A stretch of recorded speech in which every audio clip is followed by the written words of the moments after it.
uses a technique where he tells a story and he leaves it hanging as a cliffhanger. And then he goes to another story, and then there's a middle story. And you get the complete middle story, and then he resolves the cliffhanger that he started when he started this thing called a Markian sandwich.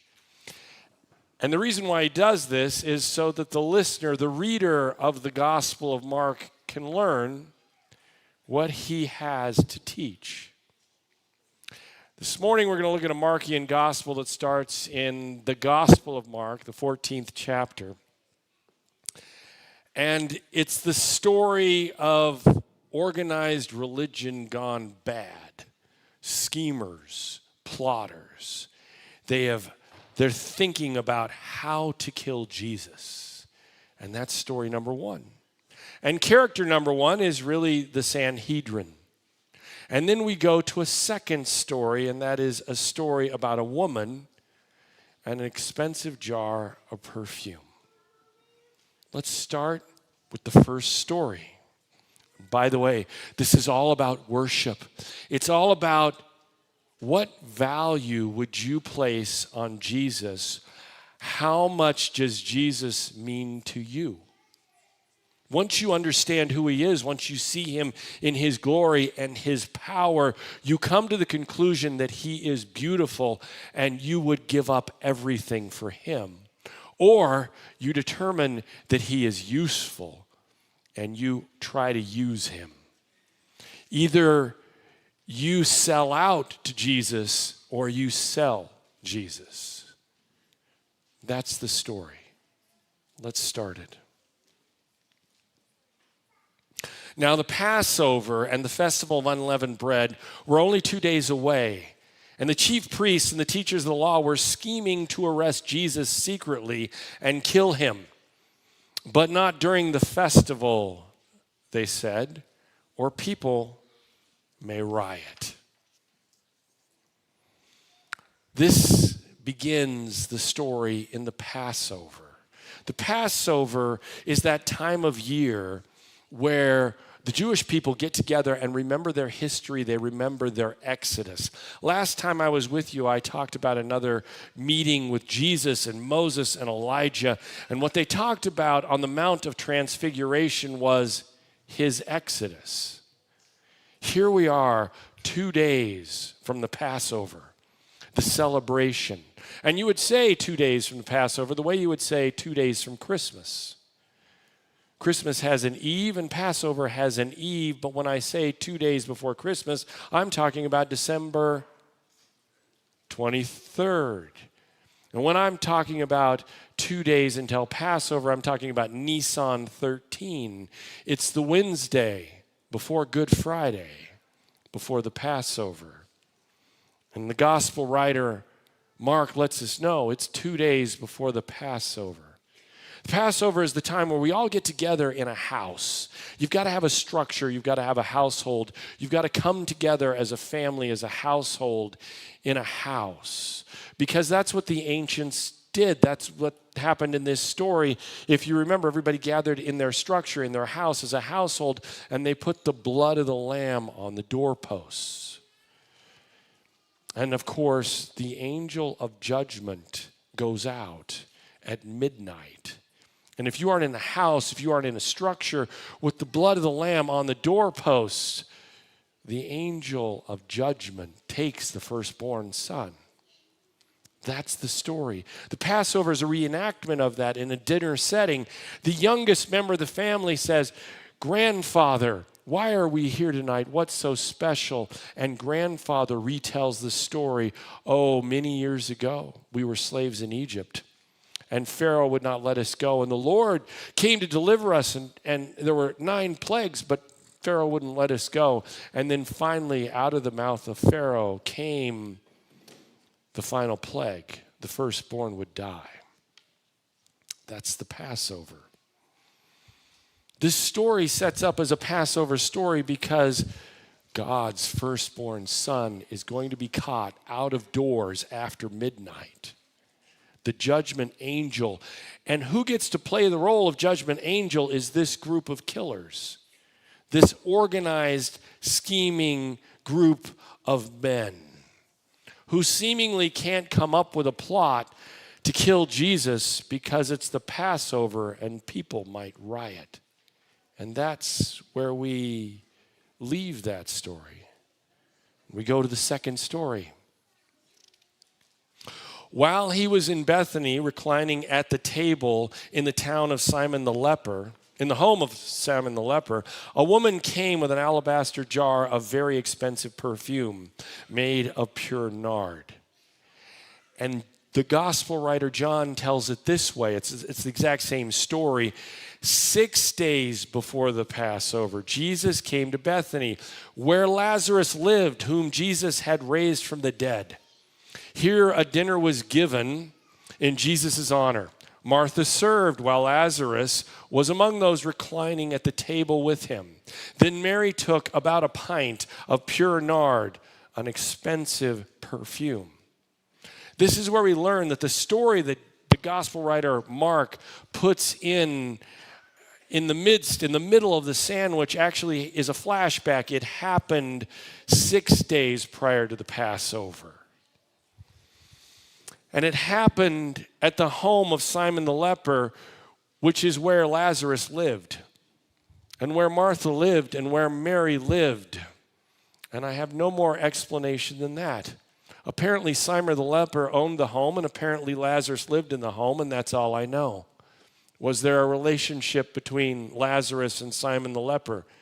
Maybe. Landlord-tenant? Father-son? Uncle-nephew? Relationship is not explained. All I know is that it's the home of Simon the leper, and it's where Lazarus lived.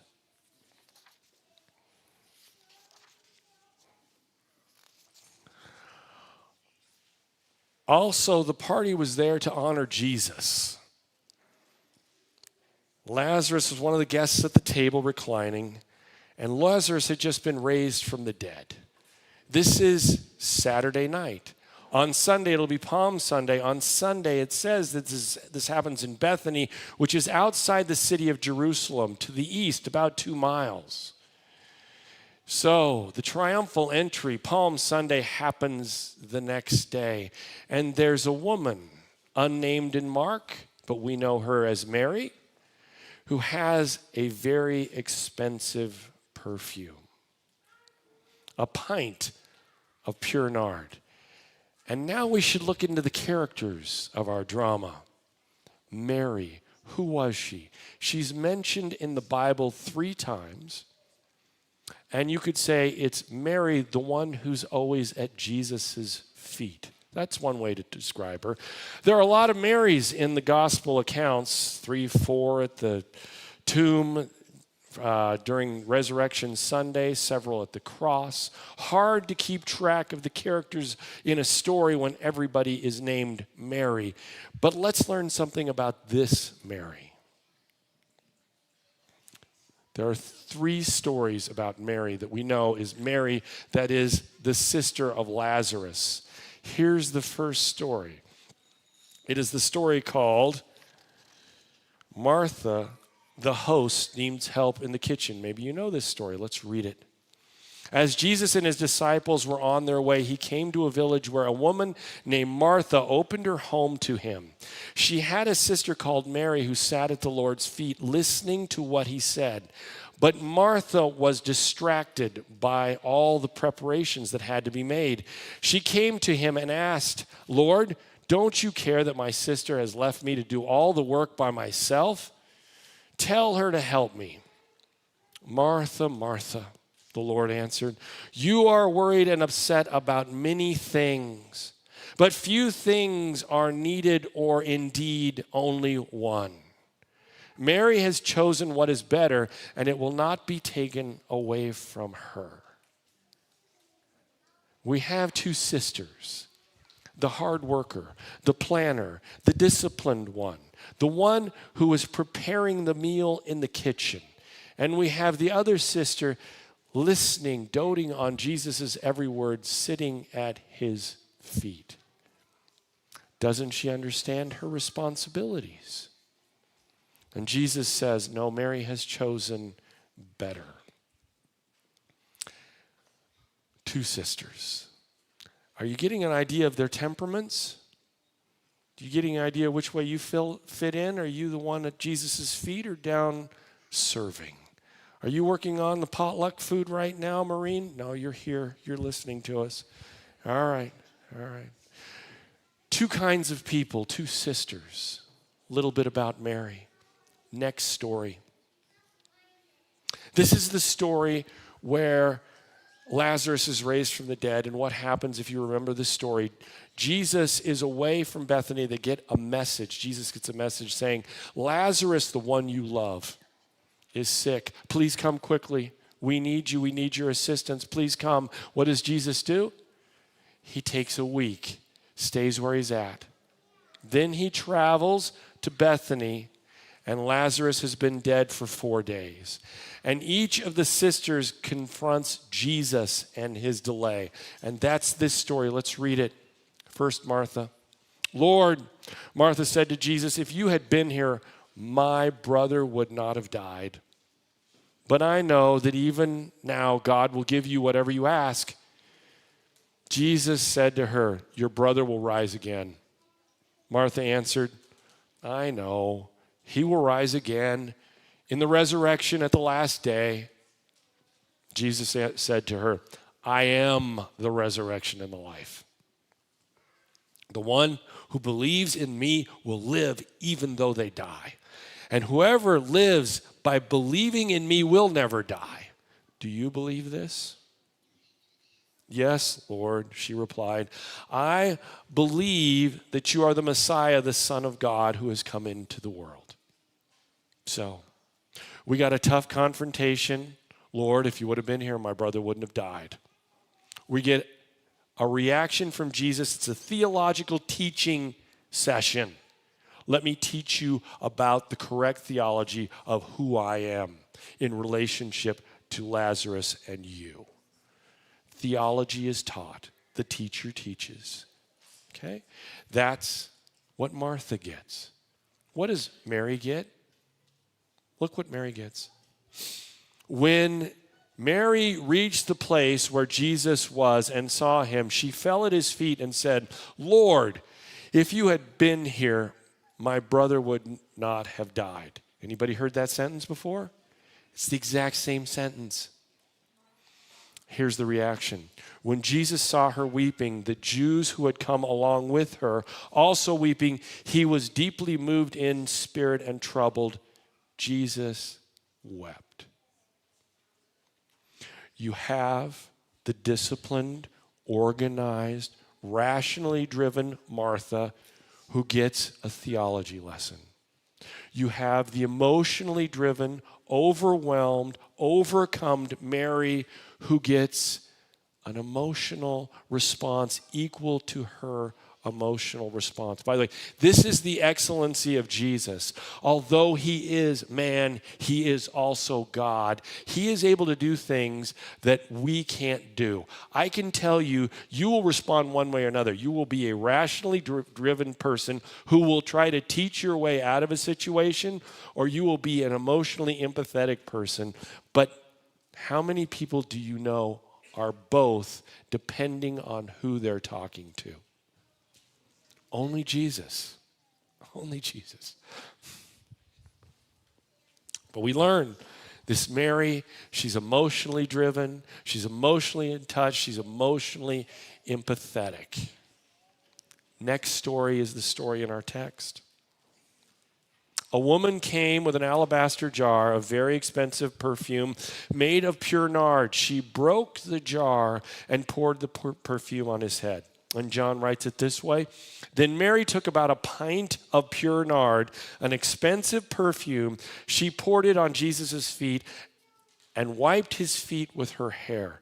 And the house was filled with the fragrance of the perfume. You already know about Mary. Emotionally driven, a bit rash, uninhibited. And here she takes something that the writers of Scripture tell us is worth 300 denarii. That is, it takes a year because a man's wage is 1 denarii a day. 1 piece of silver, 1 denarii. She takes $40,000 in terms of our money and pours it all over him, a pint. Some of the translators say this is a half a liter.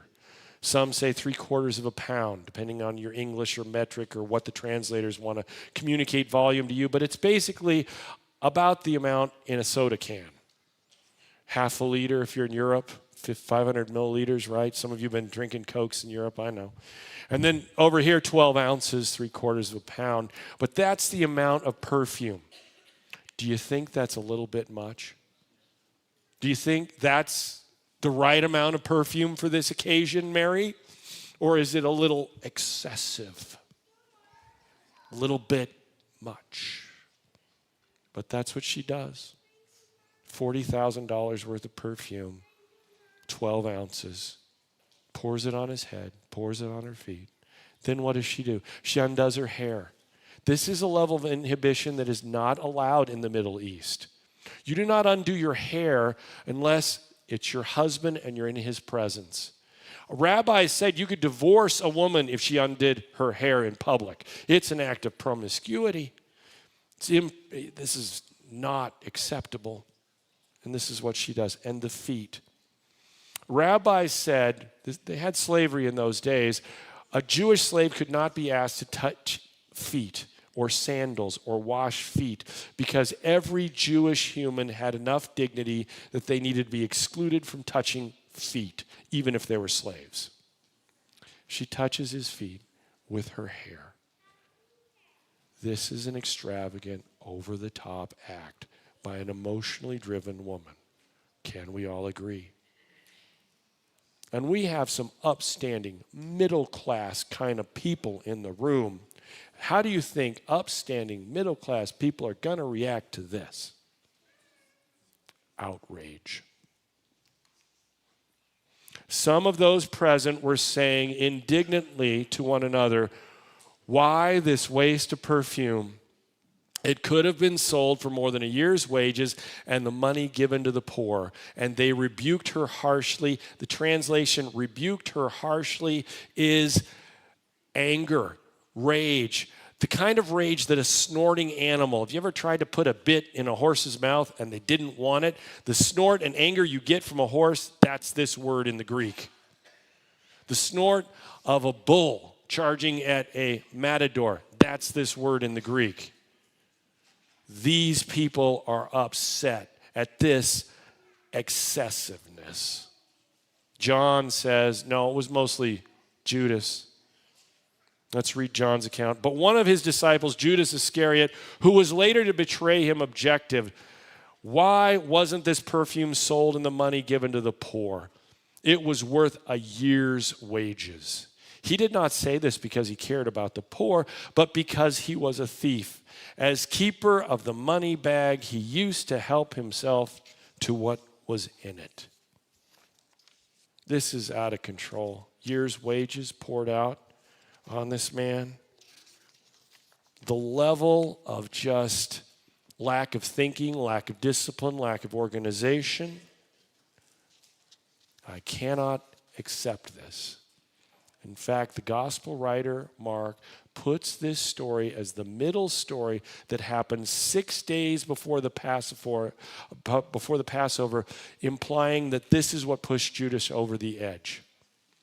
He went to the rational people, the organized people, the Jewish leaders,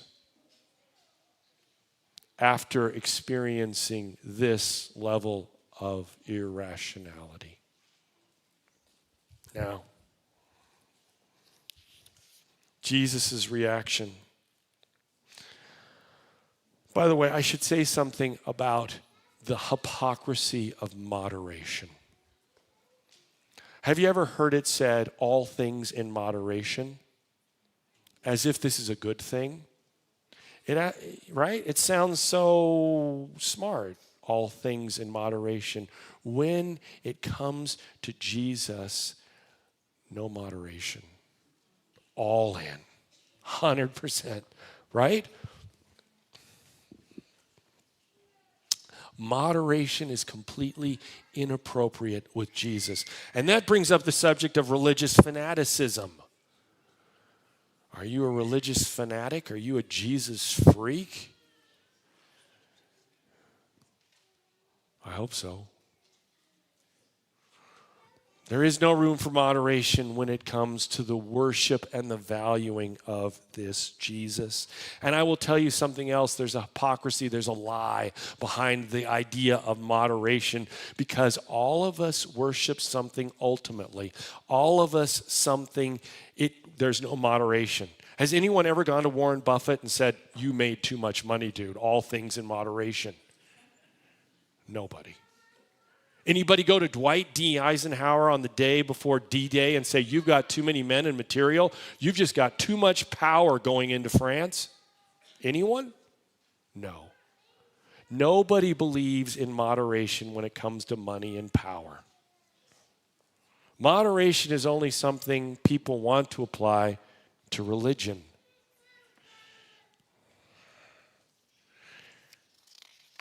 So we move forward with the story. Jesus' reaction to the extravagance of the woman. Jesus says, "Leave her alone," said Jesus. "Why are you bothering her? She has done a beautiful thing to me.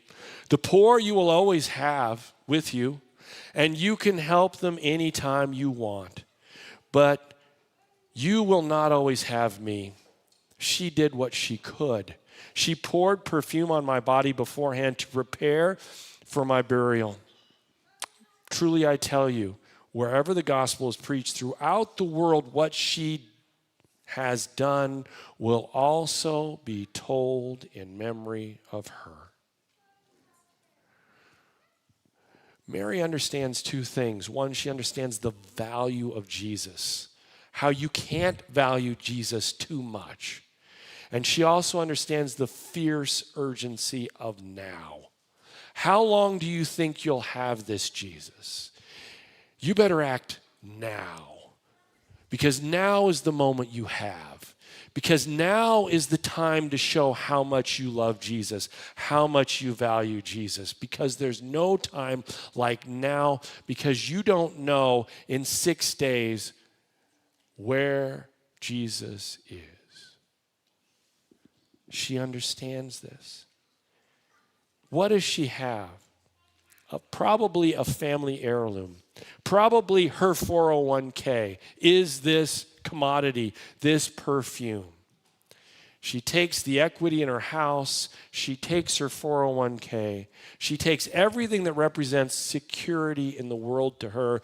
If the armies surround Jerusalem and you've got to eat and you can't work anymore, if you have an alabaster jar filled with pure nard, you've got a commodity that'll probably keep the family alive. And she takes this commodity, breaks the whole box so it can never be used again, pours it all over Jesus. She did what she could. She did what she could. Was it enough? Was it equal to his value? No. You can't equal his value. But she did what she could do. That's the high point in the story.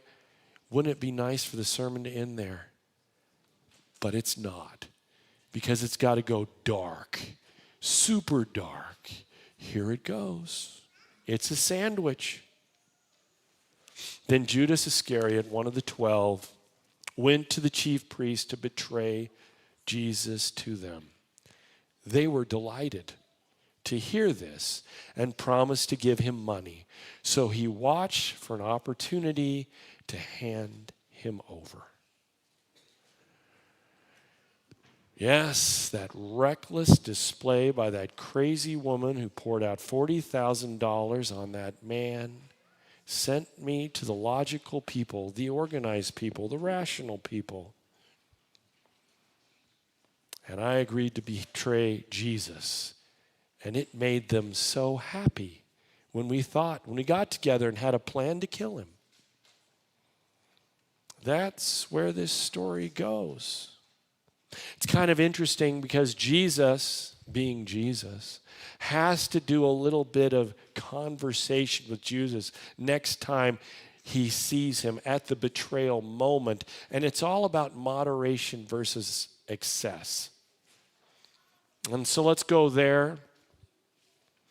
This is out of Mark's gospel. Just as he was speaking, Judas, one of the 12, appeared. With him was a crowd armed with swords and clubs, sent from the chief priests, the teachers of the law, and the elders. Now the betrayer had arranged a signal with them. The one I kiss is the man. Arrest him and lead him away under guard. Going at once to Jesus, Judas said, Rabbi, and kissed him. The men seized Jesus and arrested him. Then one of those standing near drew his sword and struck the servant of the high priest, cutting off his ear. And then Jesus' words, Am I leading a rebellion, said Jesus, that you have come out with swords and clubs to capture me?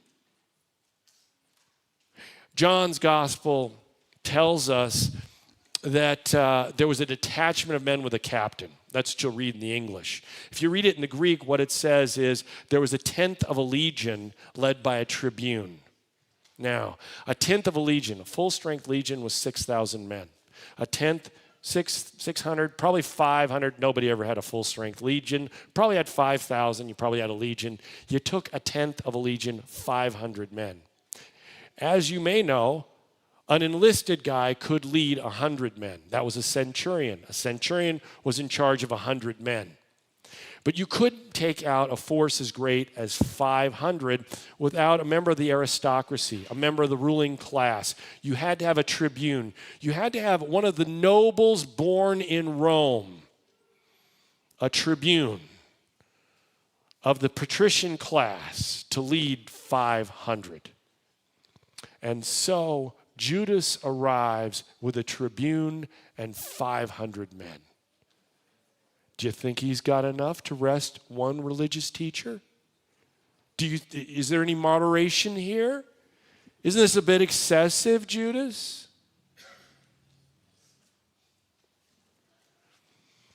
That you had come at me with swords and clubs to capture me. Oh, yes, Judas, you value something, money and power. And for such things, there is no moderation. I think of this text of the alabaster woman. There's so many songs. You know, the first time I heard this story told from this stage, I still remember it. It was probably 20 years ago. And the preacher in an a cappella voice saying, I'd rather have Jesus. So many of our worship songs just fit so well with this text. But the one that I was thinking of is this one. Take my will and make it thine. It shall be no longer mine. Take my heart. It is thine own. It shall be thy royal throne. It shall be thy royal throne. Take my love, my Lord, I pour. At thy feet its treasures store. Take myself, and I will be ever only all for thee.